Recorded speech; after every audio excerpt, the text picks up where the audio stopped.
Hey guys, how we doing? Welcome to another episode of Truth About Marketing.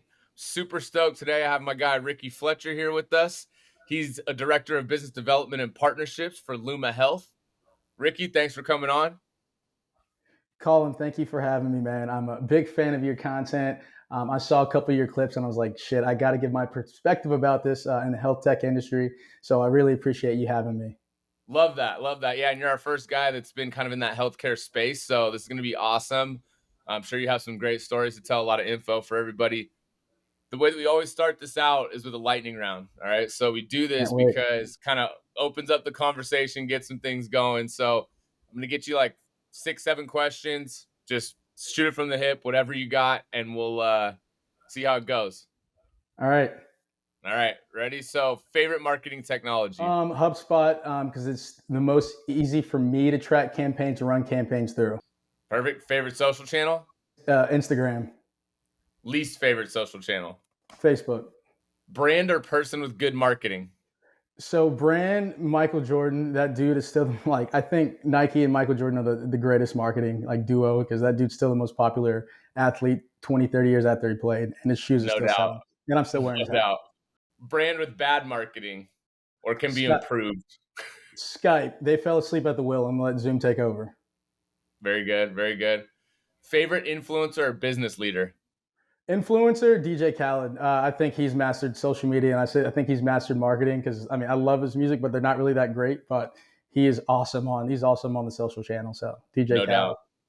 And then brand or person you'd like to work with the most? There's so many companies I'd love to work with. One, I mean, I think Nike, just like I love athletes and seeing how they market athletes and seeing like the process of picking like the correct athlete to market.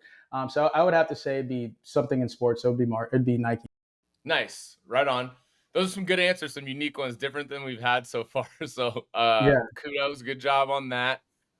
So why don't we get right into it and talk a little bit, how you even started your career, how you ended up in healthcare. Yeah, I switched into the healthcare. One of my friends was working at a recruiting and consulting firm. So I started there and I really enjoyed it. And then worked there for 3 years. And then I moved into like the SaaS role.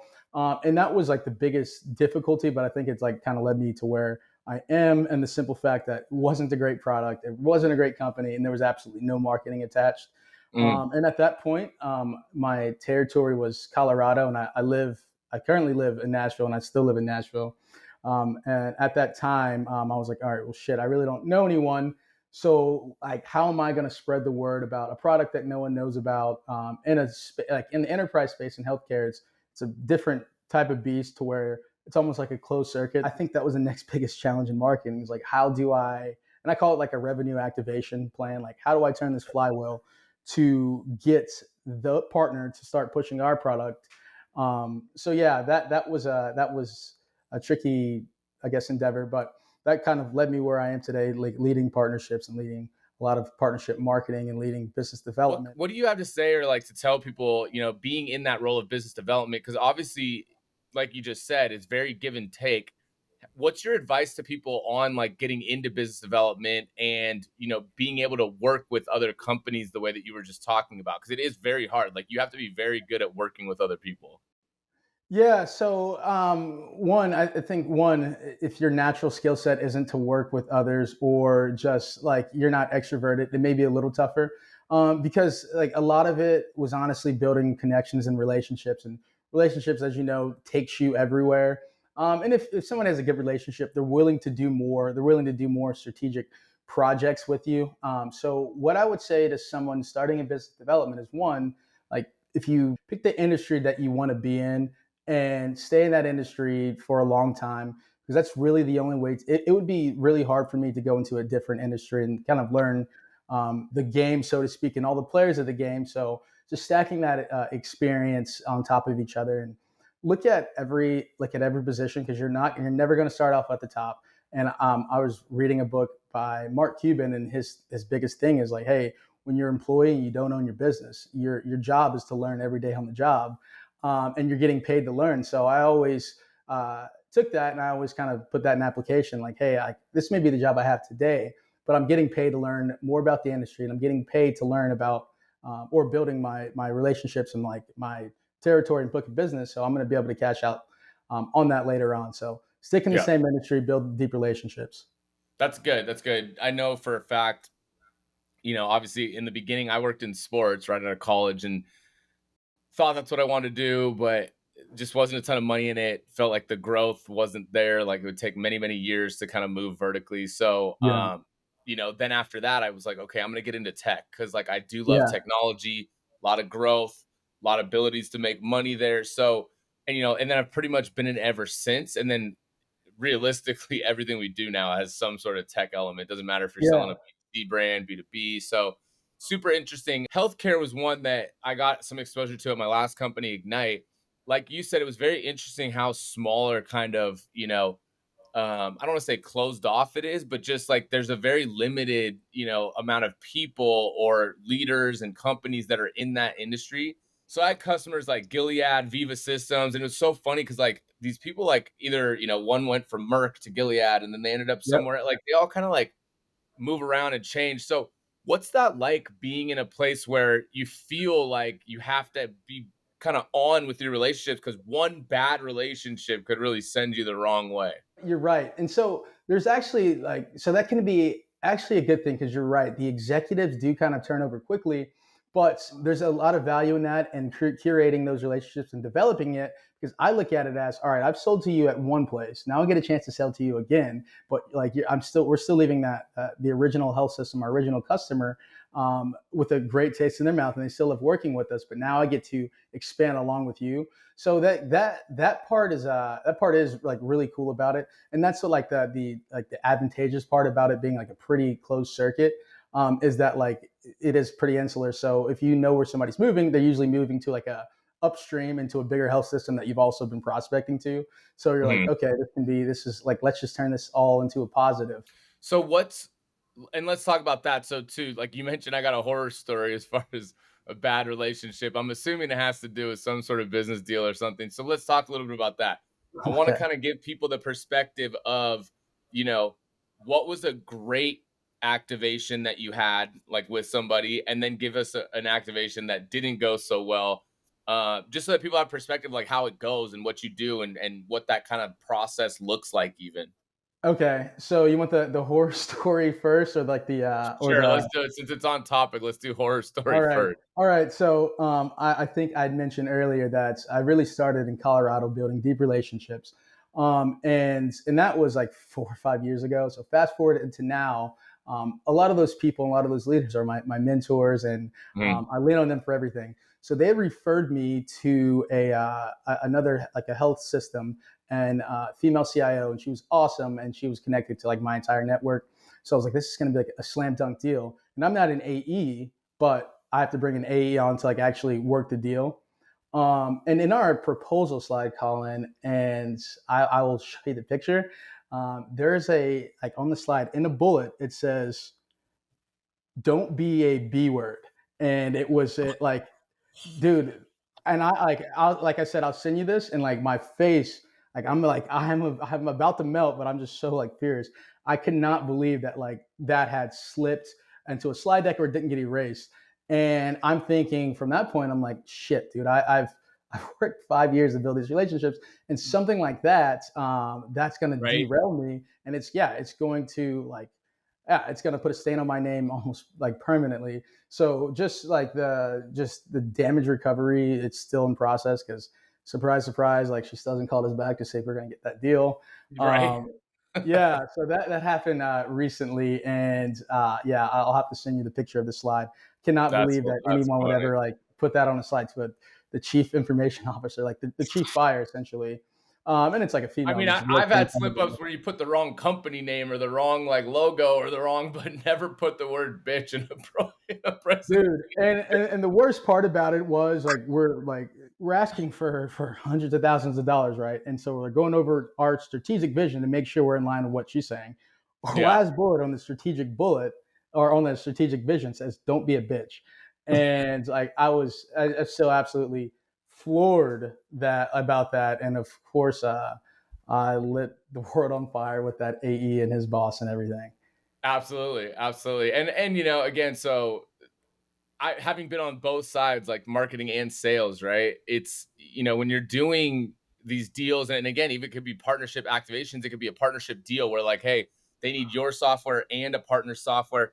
There's so many moving pieces, right? That things get lost in translation, things get, muddled up, whatever. It's so important to do that checking and the double check, triple check. Like I know people are busy, but like everybody out there, read it 3 times. Like this is a So perfect example of why I know that it seems lame, and I know that I've already looked at things happen. Versions get mixed up, like, it goes out of my hands and into another company, then back to me. Like, just it's worth it. Trust me. yeah, yeah, and you made a good point that like that came from a partner. So, and that was like my best partner that like we're on fire last quarter, like giving us leads, Yeah. and we find so we like I said with partnerships, you got to find like the perfect rhythm of a dance. Like, all right, Right. now we're really cooking. So as soon as we get up and like really running, it's like what the fuck is this? Yeah. So Yep. yeah, that was like definitely like the worst. The best on a positive note, and this is the best. We're collaborating with partners and others. We have there's really two really big industry events, and one happened to be in Nashville this year, and you're competing. There's like I said, there's about like tens of thousands of different like health tech companies coming. A lot of them will be out of business. And interesting note, it's just so funny to see like all their branding and like everything on like their little booths all said Yep. AI just because that was a buzzword. That's a complete sidebar. But yeah, so and like I was like, all right, well shit, like this is like a big chance to make a splash, but I'm competing with every other fucking company as far as like hosting like an event or a dinner or something. And I was like, all right, well, I better get on my marketing and I better get on my marketing and branding game. So everyone, I don't know if you've ever been to Nashville, but there's Broadway and there's Yep. all the stripper bars. Everyone buys up all the Broadway things, and that shit's like $25,000. And I told my boss, I was like, dude, give me 2 grand and I can create something. And the idea was one, it's called Bubbles and Brim, and the idea is like you create your own hat, and it ended up being a great event. But you create your own hat, and you just have a lot of fun with it, Hmm. and because it's a social thing, and you leave with like a nice like you can Nashville cowboy hat. But I knew to compete, I would have to get a little bit clever as far as the marketing campaigns that I ran. So I first targeted to just like I partnered with the my best partner who sent me that one lead. She's a female, and she leads a couple like women in IT healthcare leadership dinners. So I was like, Nice. let's brand this to all just the female healthcare leaders, because like we see no one's giving them a spot. We're seeing like everyone's doing generic shit on Broadway, but nothing is specified within like the female within like the Sure. female lane. So that was a big part of it, because every female executive was like, all right, well, I want to be part of this. Two, we're like, all right, like we got to get some cool branding and a cool graphic, because like we're competing, and like the where the show floor was, they could just walk across the street and go to Broadway. So we're Yeah. competing against the whole industry, and they're gonna have to either take an Uber or walk a mile to get to ours. So we got to give them like a compelling reason that they're going to want to show up. And then the third, I always try to attach my name to influencers or like the industry leaders, because I know if I get one of them on board, they always have like industry leaders always have followers. So if you Hmm. get the kind of the biggest one, then the rest follow. Right. Yeah, so to speak. So, and that was the third part of it was like, hey, like let's get some industry leaders there, and we're offering a free like nice ass hat. So hopefully they'll do it, and then like let them spread the word, because they're gonna have way more credibility. It's not just another vendor looking to wine them and dine them for like a Well, and they just have people that like that want to meet them, right? And yep, so like, oh, if that person's going there, maybe I could bump into them. So like the whole idea is it's like kind of a chain reaction, because you're like, look, I don't really care about the like little, junior AE that's trying to meet up with an executive, but I care about the executive who will then get all these other people there and make it look fun and cool and all that. So yeah, exactly. That's the one thing I learned about DJ Khaled. I'm like, dude, this dude attaches himself to every rapper. So if I do that with every industry leader, like I'm bound to get something. yep. And then like fast forward, it ended up being a great event. I went 13 grand over budget. But the and like yeah, but my boss was cool with it. As a marketing leader, one of the things like he taught me in principles was like, hey, run this like a revenue operation. You always get an ROI. So oh, get an ROI and I don't care. So, and then the Right. ROI has proven to be 10, 13, 15x what we actually spent on it. So it was a really good, it was a really good event for our customers, our partners as well. And yeah, and it just gave us momentum to carry out throughout the rest of that trade show, but then like throughout the rest of the quarter and everything. We always Nice. leaving Nice. people with that memento, like which is the hat. That was always a constant reminder that Luma Health bought you this hat. Yeah, for sure. No, like, and then there's a story attached to it. Those are always great. Let's talk a little bit more about that though. So, like, when you're building out events, right? So we I've been involved in tons of things, and like you said, activations or giveaways or whatever it may be. How do you approach like building out a budget or working with leadership to build out said budget? You kind of touched on it with the ROI piece, but then there's also just the element of like, sometimes we have to step out of our own shoes. Cause like again, you mentioned Nike and sports, and you and I like, yeah, I'd love to host people at a football game. Like, of course, I'd love to do Yeah. that. But sometimes that doesn't make sense, right? So like how do you identify opportunities and then go and bring those ideas to your leadership and get them approved? Like, what's that process look like for you? So that's a great question. So for stuff like this, because like right now I'm planning this like in around a couple of cities in America. One, I first kind of look at a heat map, like all right, where do we have traction on, and where can we build? Like, what's the ARR in that territory that we're looking to build out? Like, is it going to be Mhm. worth it or fruitful? And then it's obviously like market size. Like, if it's in like Miami or like Phoenix, which I'll be coming to, it's like all right, I have a good segment of the market that I can capture. Two, who are those key influencers that I know that can move the needle, and that if I get them in, it's very easy to build around it. So that's number two. Three, it's like which companies do I really want to talk to down in South Florida? Do I really want to target?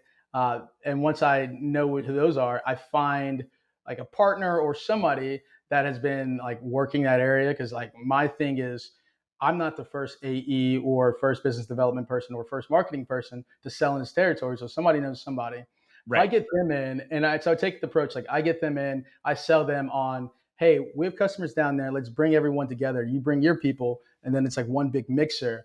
And then once I have that established, especially with and it always has to be the executive level because my if it's like a project coordinator, my boss, which I would tell myself to take a hike because it's like we got to see an ROI. So once that's up and once like people are confirmed, then it's like, all right, what do you guys want to do an event style where we're making hat or just a dinner? And that is usually like once I get those key influencers in place and those key contacts, like, hey, they're locked in. That's when the budget opens up. Like, oh, okay. Like, and then of course we already have our intelligence on like we're working those accounts. Like we're running campaigns down there, so it's like, all right, let's all link this up. Like now let's push more campaigns down in that area. If we do paid social, let's push it down in that area and let people know that we're coming.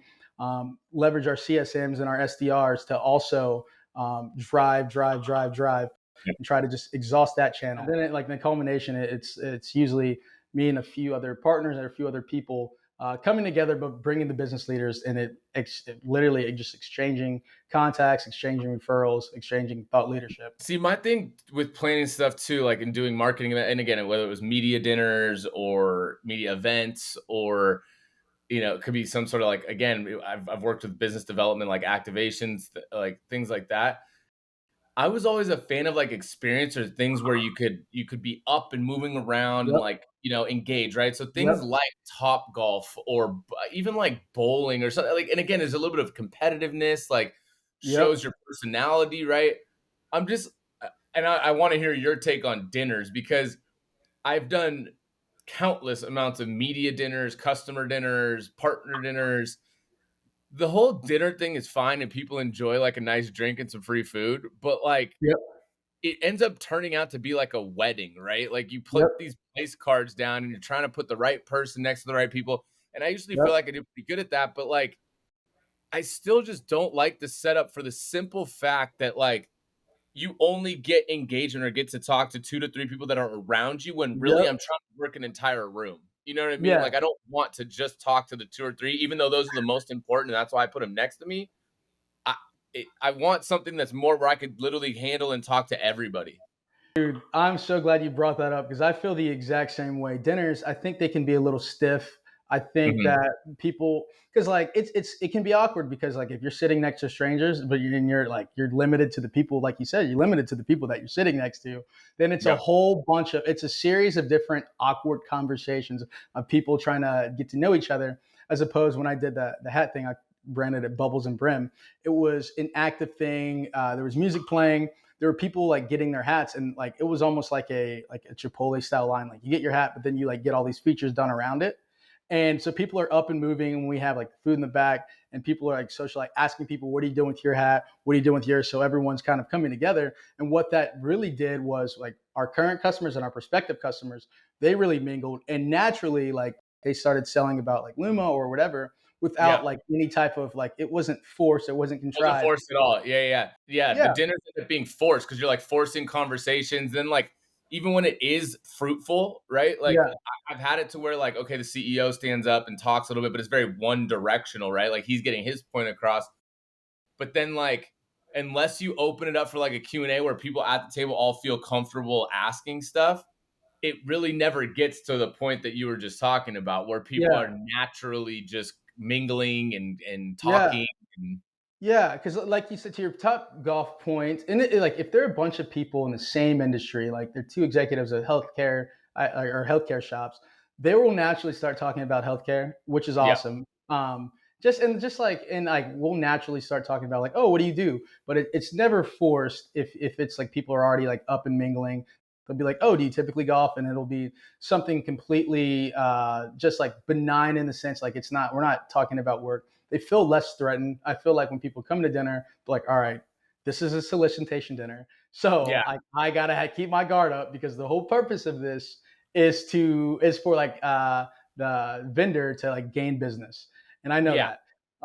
Yeah, so and like so I'm all up for activities. I'll be looking for like for activities like and throughout like the week. I naturally cling to sporting events because that's just I'm Yeah. that's my passion and stuff, but, like, I've also just had been really successful with that kinda stuff, like, doing you get a luxury box or something at a baseball game, a football game, whatever it might be, like, even if people aren't super into sports, it's an experience, right? Like, you're in a luxury box at a Giants game or at a that becomes really cool, and then the other part that we didn't really touch on, but then you start creating like Instagrammable moments, right? Which Yep. one of my other guests talked about. Like now, not Yep. only are they talking to each other, but they're sharing like, "Hey, we were at this with this Yep. company, blah blah," blah, and it's starting to make you look cool. And you, so like even whether it's a Giants game or baseball or basketball, or we even went to a soccer game, did that out once in New York, and Yeah.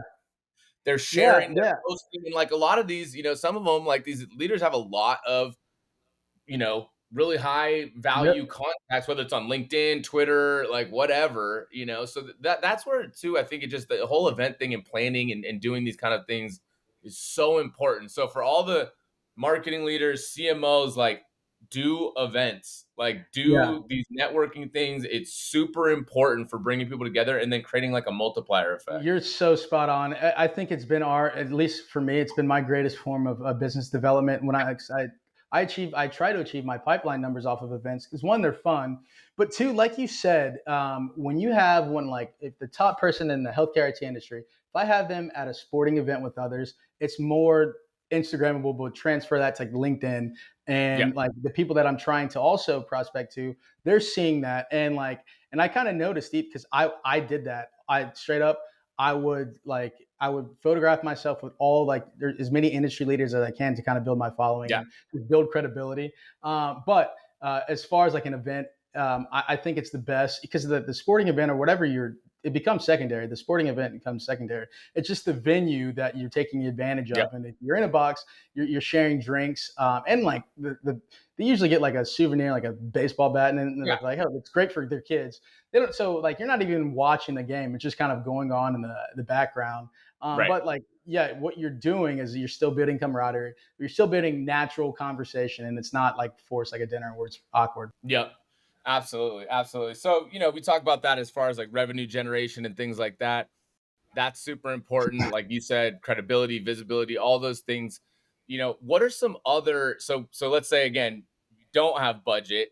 like what are some like productivity hacks or like marketing hacks or things that you do that are a little bit more like guerrilla style that like, hey, I don't have any budget, but I still need to make my numbers. I still need to like make new relationships. What are some of those ideas for people out there? I would say, because I mean, I've definitely been in that situation before. I would say one, get on your email marketing game, get on your HubSpot, like run constant campaigns, study. Like I would read every single, not every single, but most healthcare IT publications. Like that's still like my morning routine. See what's going on in the industry. See like learn like what other people's goals are, and then I would solicit like in a mass form, but not in a mass form. It would never be generic. It would never sound like a marketing person wrote it.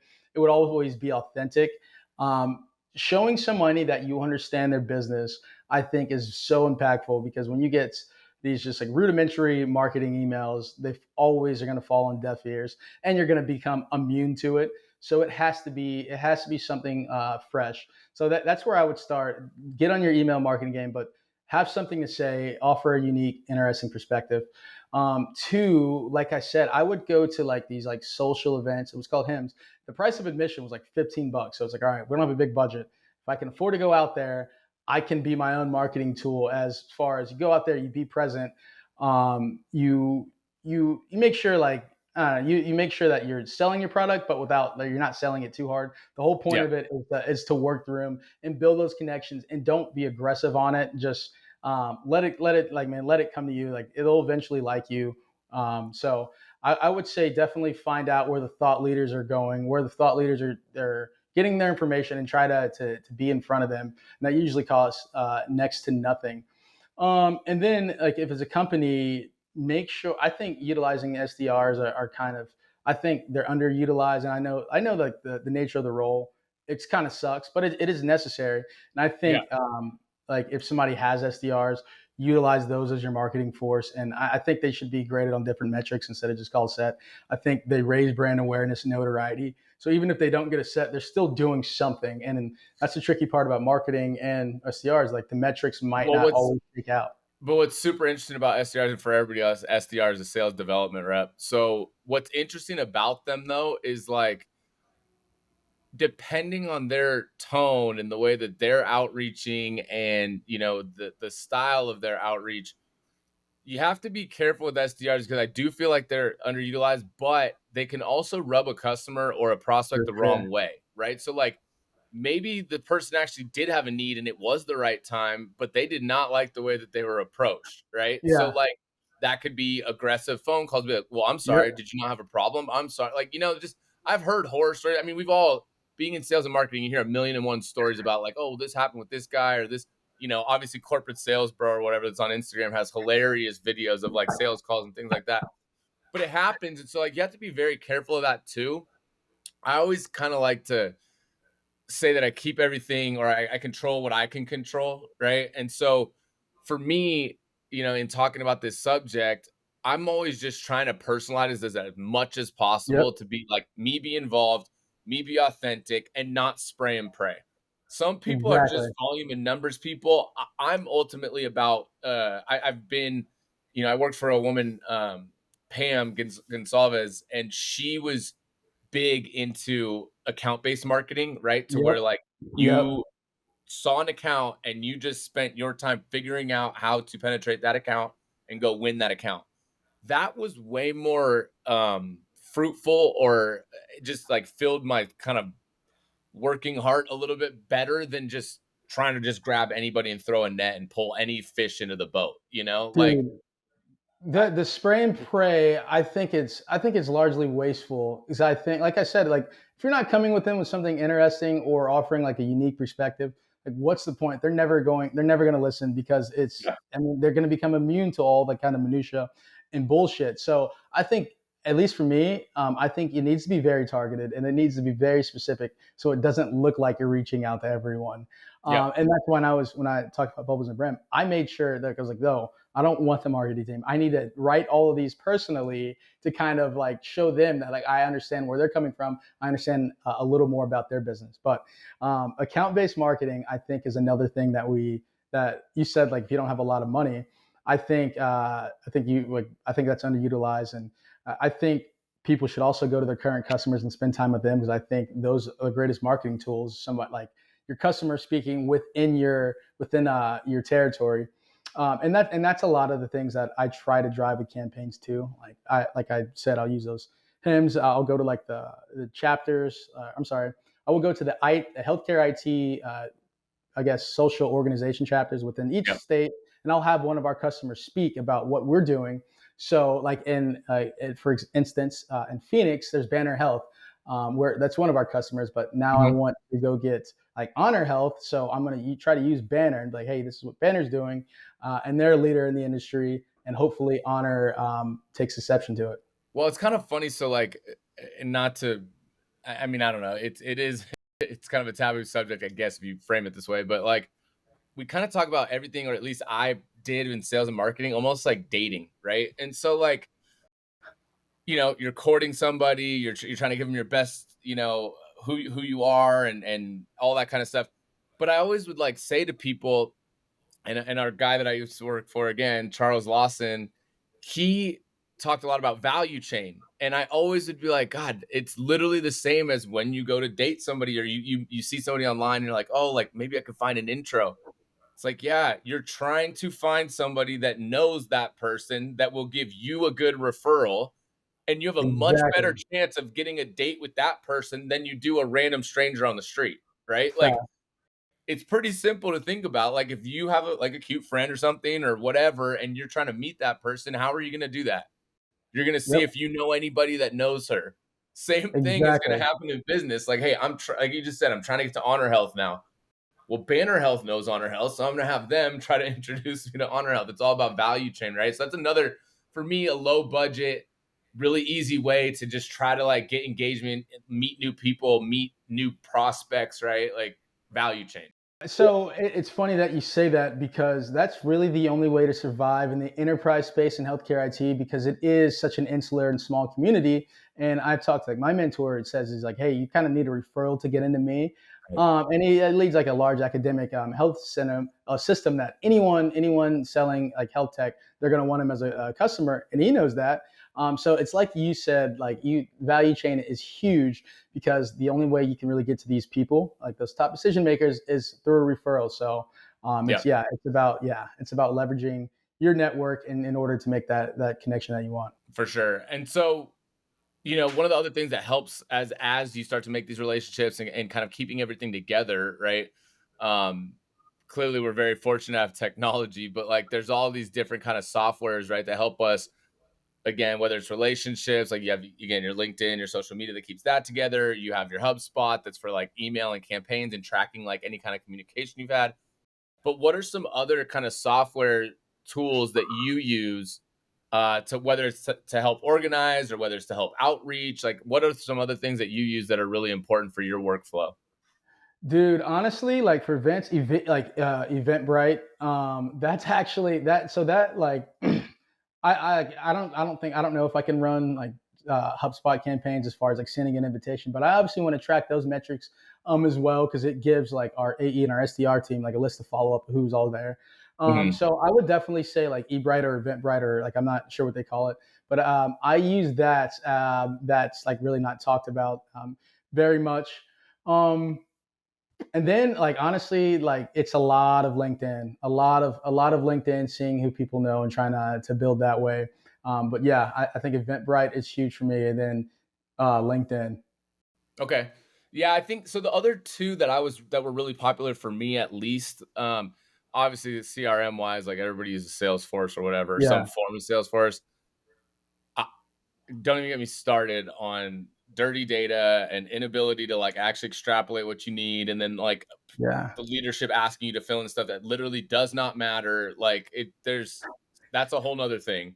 But the two that I did like was outreach.io. That one was Hmm. really awesome, to where you could basically create sequences, right? So, and it would be automated sequences. So like if I met somebody, I could put them into like a intro email, like follow up text Yeah. message, then there was like a manual phone call, then and it would trigger all this stuff, which was really cool.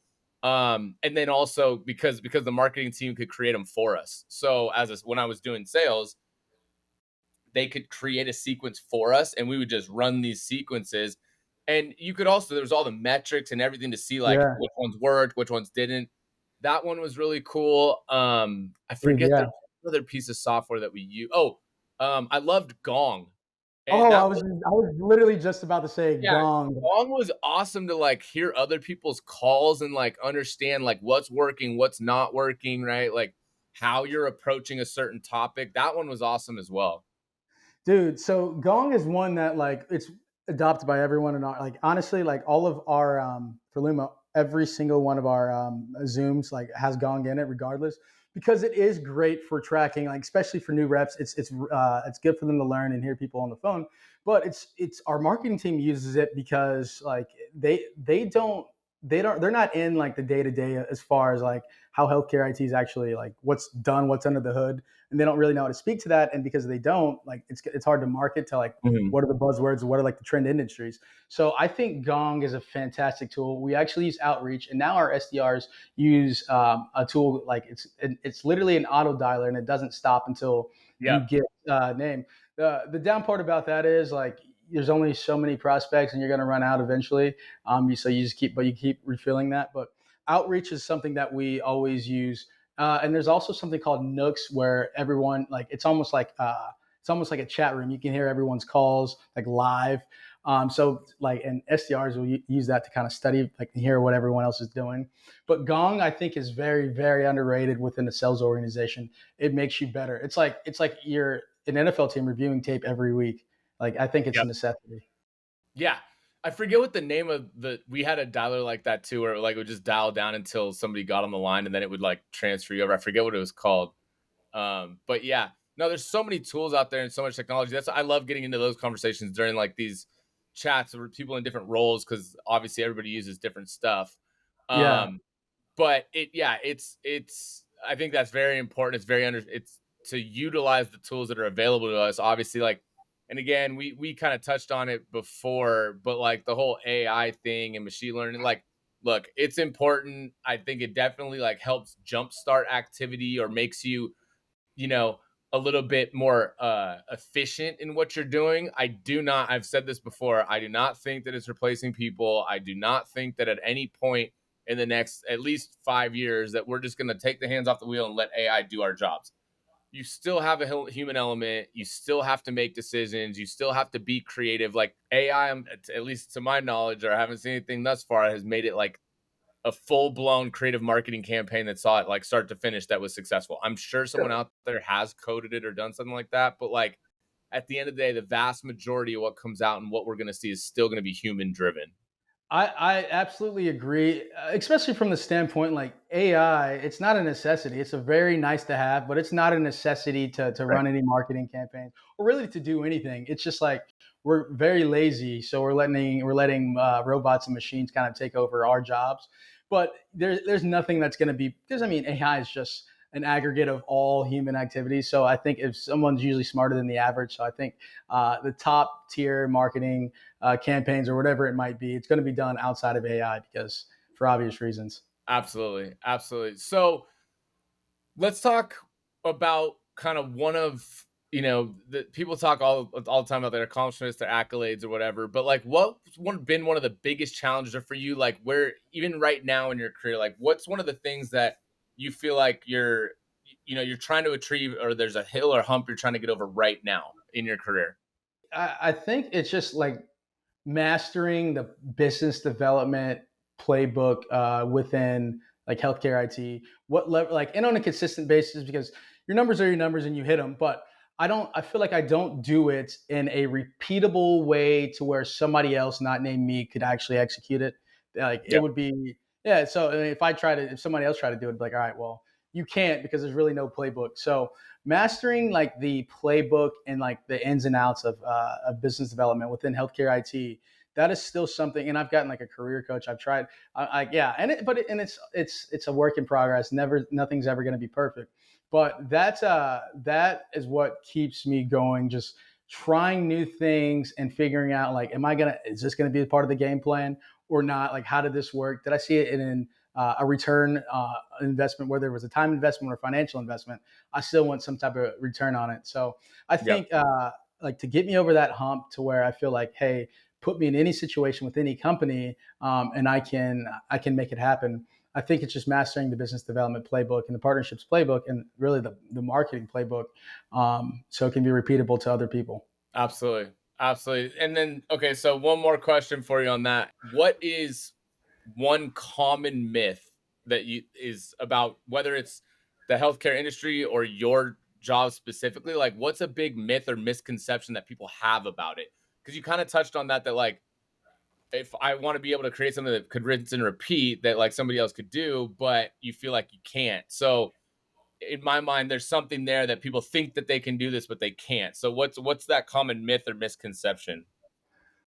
So I think we're the healthcare IT leadership, like the common myth or misconception, they think they can adopt all this technology and like their whole team will adopt this technology.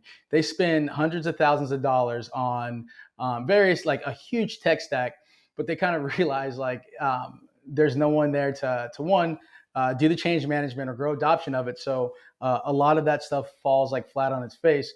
And I always suggest if you're implementing technology, you might need an advisor to do it. So I think selecting technology without a plan is always going to fall like flat on its face. So, uh, common misconceptions people know what they're doing because most people don't. Yeah, so most people don't know what they're doing. So, I think that's kind of the biggest misconception about really anything. That's always going to be a thing where people feel like something's overwhelming, they don't know, but ultimately you don't know what you don't know, right? And so to Yeah, your point, you've been in the industry for 5+ years now, and you still feel like you barely know anything, right? Like barely I, know anything.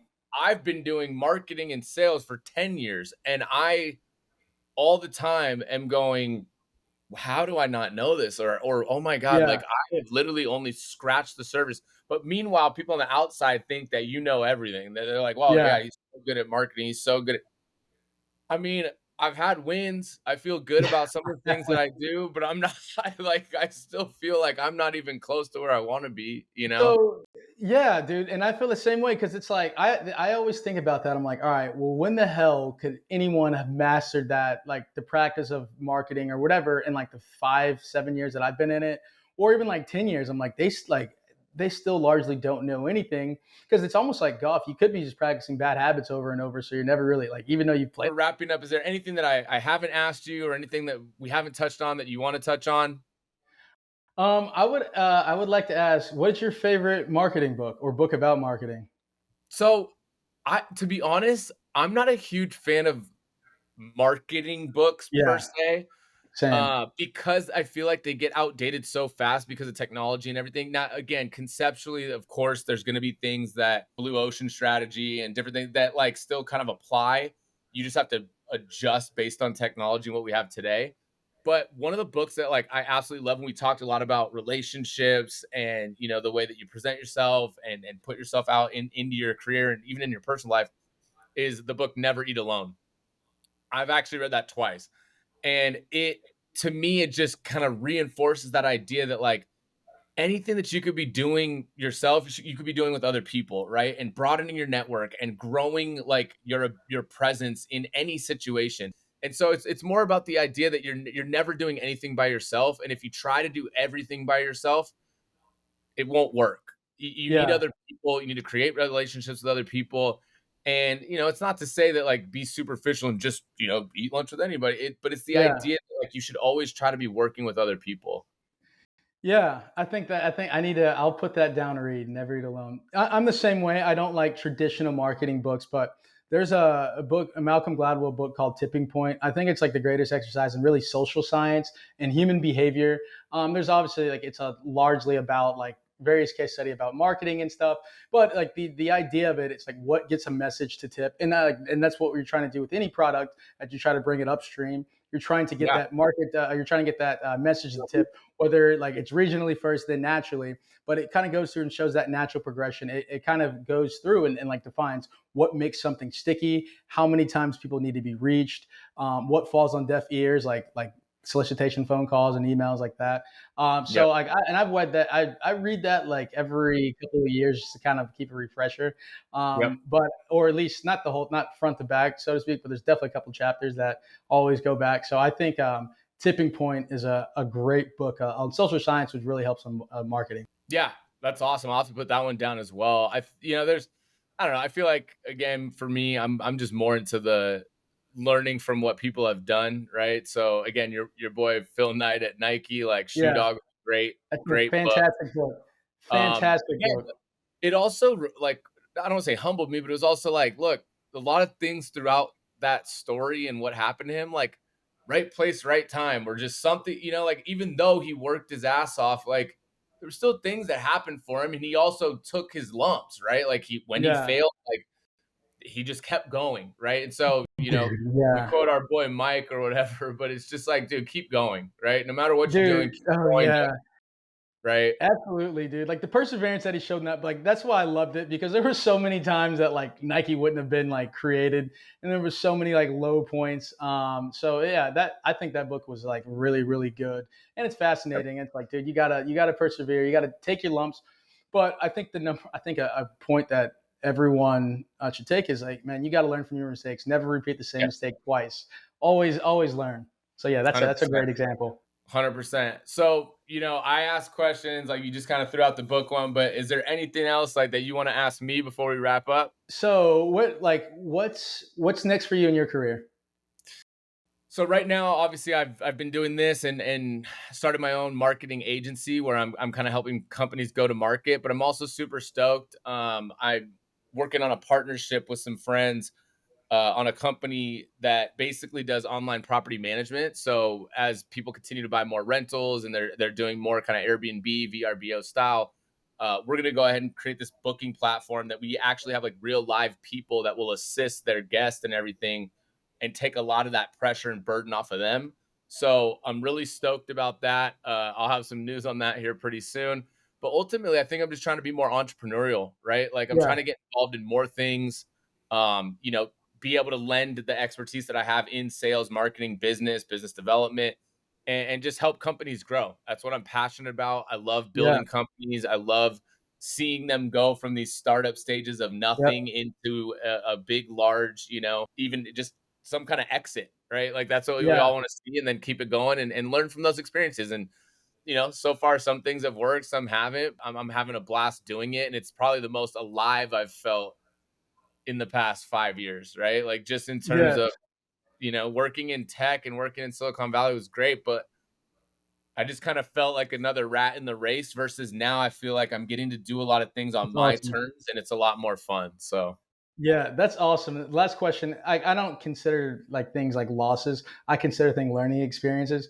What was your biggest uh, pitfall slash like learning experience in your career so far? And like, that's what did you identify as that correctable item that like, hey, going forward, I won't do this again? that's a super easy question for me, and it was doing, this whole like blockchain web3 thing, right? So, I got involved in it and was taking over a company in protocol that it was a startup, right? And I got Yeah, brought to basically legitimize and build this company. And we did good. We built products, we grew our presence, I built a team.